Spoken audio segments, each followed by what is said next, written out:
Un narratif, c'est de la communication qui sert à une chose, à détourner le regard du public sur la vérité.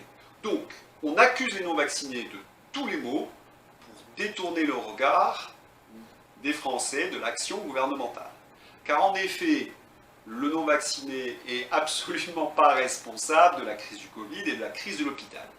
Il faut savoir que ce gouvernement a fermé plus de 17 000 lits et de nombreux lits en réanimation en pleine pandémie pour respecter les injonctions de l'Union européenne et notamment de la GOPE.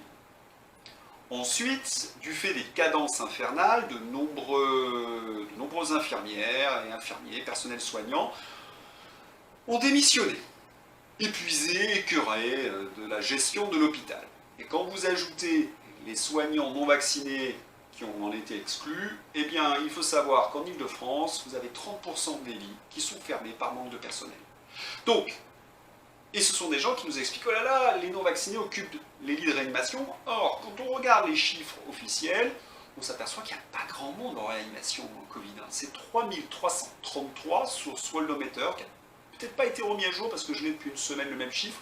J'ai un ami qui m'a dit que c'était monté à 3400, mais enfin, c'est pas grand-chose, pour 67 millions d'habitants. En fait, c'est absolument rien. C'est un pays de 67 millions d'habitants, normalement, devrait pouvoir supporter 3333 personnes dans des lits de réanimation. Vaccinés et non vaccinés d'ailleurs, parce qu'il y a de très nombreux vaccinés dans ces lits de réanimation également.